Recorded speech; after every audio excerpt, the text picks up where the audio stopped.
Hey YouTube, Garage Boys here, back at it again.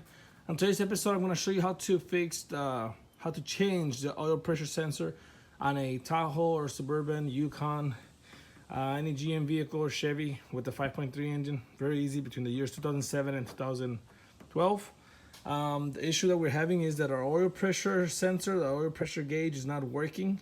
It's staying in zero, doesn't give any signal at all, and it also, you get a check engine light that you get a code I forgot the code, but it's this one right here. I'm gonna put it right there. So yeah, it's that code. You get two codes or one code or whatever for this issue. And the problem is the the oil pressure sensor, which is in the back, which is this one right here. I'm gonna talk about it in just a minute. It's back there, and I'm gonna show you that in also a minute. But this issue, the gauge is in zero, it's not working, so I'm just replacing the sensor. If your gauge is flickering, it's going up and down, and it's in the low side, then your problem is this sensor. You go ahead and replace it because it's not that expensive. But when you take off this sensor, there's a little filter. You take out that filter, you replace that filter. The filter gets dirty and doesn't let the oil go through properly. So that will have your gauge doing this, and then you may have bigger issues if that's the case.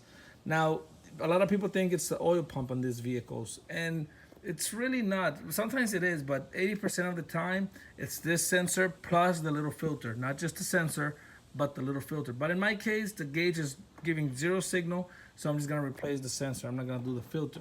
Now for the sensor, I bought it off Amazon. It was under $20, but you can get it. I'm gonna put the link in the description if you wanna buy it, but you can also get it in any auto place, AutoZone or whatever. You can get it from there. Now the socket to remove it, it's a size 1 inch and 1/16. You can buy, I bought this one off of AutoZone. It's a size 27, which works. But the problem is that it requires a special socket because, as you can see, if you put it in the socket, this special socket has a little lip. Let me show you. Has a little lip in here that will stop the sensor from going all the way to the bottom. So it will actually give you the right height for it.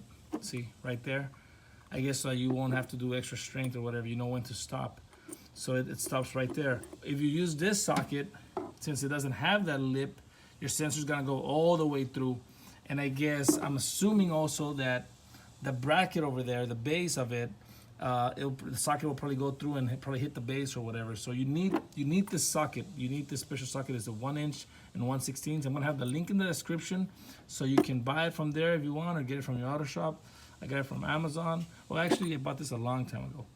But yeah, it's used for several sensors, not just this one. So it's good to have.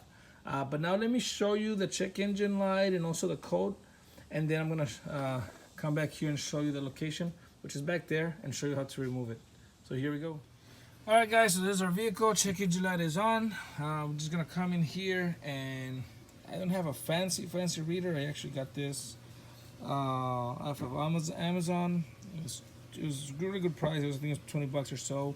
You don't have to. It's not a must. But if you must, then here you go. I'm gonna have a link in the description if you need one. Quick tour on how to read your codes, but you probably know.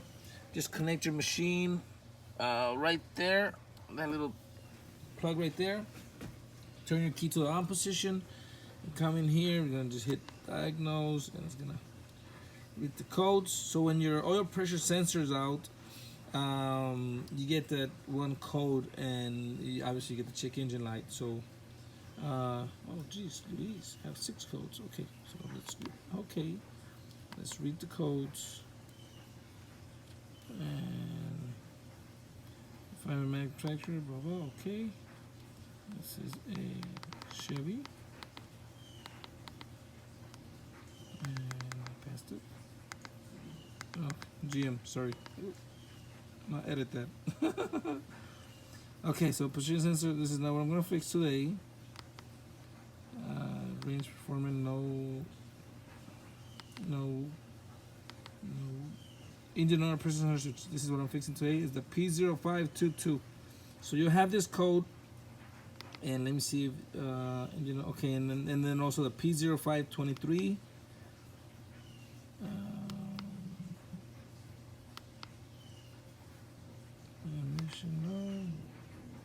No. And P0523, same code. Okay, so that's our code. The sensors where I mentioned before, and I'm going to show you how to remove it in just a minute. I just wanted to show you this, and you know what? Since I'm here and I'm going to do a cool hand transition. Whoop, whoop. All right, guys. So here we are in the hood. That's my shoe right there inside the hood in the engine bay. Our sensor's back there, like I mentioned before. I'm just gonna show it to you guys, but we're actually gonna work on it just with our hands. I won't be able to really show you because there's a really bad spot. But if you follow these cables and think about this little plastic is right behind it and at the bottom, you're gonna come in here and bingo, that's it. Let me try and focus if I can. Yeah, right there. So that's our sensor. We gotta go ahead and unplug it. Just press and pull right there. As you can see, the connector. Let me see if I can get a better view. Nope, nope, nope, nope. Maybe. Yep, that's it right there. That right there. So remember, this plastic cover, this little plastic, hold on, this plastic right here, it'll be basically in the back and at the bottom. So we're gonna reach in with our hands, just like this, and unplug that plug, and then I'm gonna show you what to do next and what tools to use. So let me just go ahead and do that, get it out of the way, and then show you what to do next. All right, guys, so I removed the plug from there, as I mentioned before, and I went on with my hand and I just dropped in the socket in place. So let me just show you that, and now let me just show you that first real quick. See right there? That's the socket right there, ready for action. And now what I'm gonna do is, I don't have, you know, my videos are for the people, by the people, so I don't have all those fancy tools that you see in other videos, because I'm expecting you guys not to have them either, because this video is for the people. So I'm assuming you don't have a mechanic shop, right? So what I have here is, I have 3 extensions that I have from my bag of tools, and basically I'm gonna see which size fits me the best. This is 2 small ones. They're all 3/8 because the ratchet is it's a 3/8.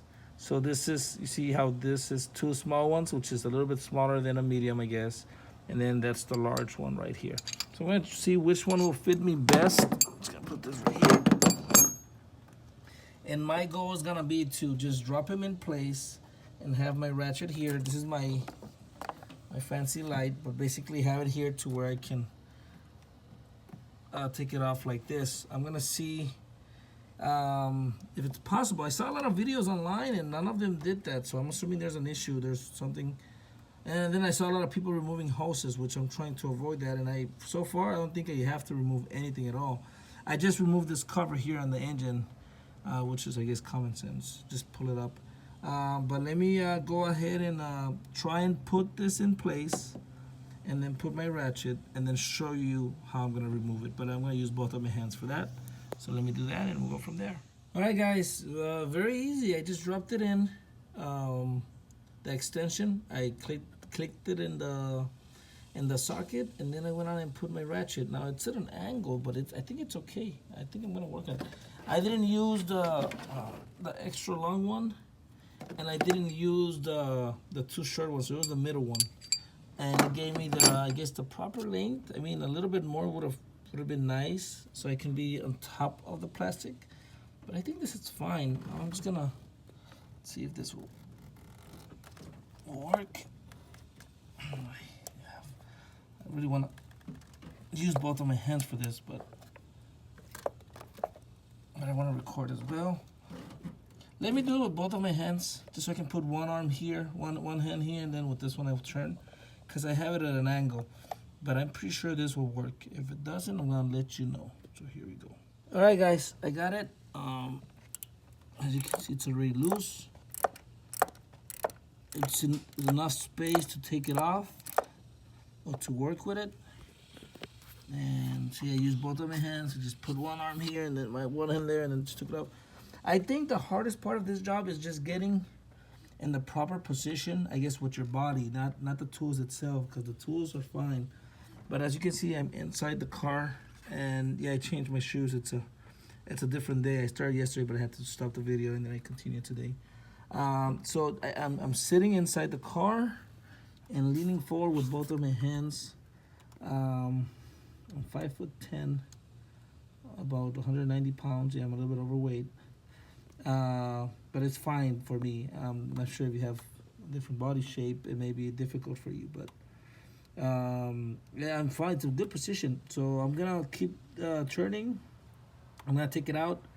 I'm gonna show you the old one, put the new one in, and then go from there. So let me show you what else you have to do. I just wanted to show you this. Here we go. All right, guys. So I took it off. As you can see, this is the old one. Obviously, I don't know. It has a lot of dirt and stuff, and little stuff. I'm not sure if that's when it came out or that's how it was inside, but whatever. So I'm gonna put the new one in right now. I guess my advice at this point will be just to do it with your hands. The good thing about the socket is that when it came out, the sensor was stuck in the socket, so nothing fell off or nothing. I just pull out the whole thing, and it came out. And it was stuck there, so I just pulled it out of the socket, so that's good. Now I'm gonna put this in there, but I'm gonna use my hands, and I'm gonna screw it in a little bit with my hands as much as I can, and then I'll use the socket and the ratchet to tighten it up and then clip it. So let me do that and show you what you have to do next. All right, guys, I put it in there. Quick tip, I did it with my hand. A quick tip, because I saw a lot of videos of people taking off hoses. I haven't seen a reason why to take off a hose. So maybe it's just people don't know where to put their hand through. What I'm doing is I'm getting my hand and I'm putting it underneath this big hose, which is like an air hose. It's connected to this, yeah. So I'm gonna come. I come in here through here, back there, as you can see, and I'm pushing my hand, and there you go. I'm touching the sensor right here, perfect spot. I'm working with it. Like I said, I already screwed it in with my hand, and this is the best spot. This is through where I put the socket in, and when I put the extension, I just came in through the top. Because I did the socket, then the extension, and then the ratchet. So as you can see, now I'm gonna put in the socket. I'm just gonna grab it like this, and come in here. You're just gonna have to feel and kind of make your way through. There you go. There you go, it's there. See, very simple. All right, guys, I put everything back together. Make sure you put the plug, you connect it, and also use your phone just to double check how everything is looking. And let me see, right here. Yeah, so everything is fine, as you can see. All right, so let me go turn on the car. All right, guys, so I have everything in place. Turn on my car. Oh, awesome. There we go. Right there, as you can see. Now it's giving me a signal. I wasn't getting any signal at all. Now it's working. I still have my check engine light. I had a bunch of codes. But I have to reset it and drive the vehicle, I guess, for those codes that I had for this to clear. But that's it, guys. It actually took me 10 minutes or maybe 15. Very easy job. I'm amazed how so many people online were talking about having special tools and stuff, when, to tell you the truth, the only tools that I used were this. This is it. 3/8 ratchet, 6-inch extension, which everybody has this, and the socket was a special socket, but that's it. I saw a lot of people using special angle ratchets and extensions and stuff. I'm like, well, I don't know. And I saw a lot of people removing a lot of stuff. Truly, you don't have to touch anything, any hoses or nothing like that.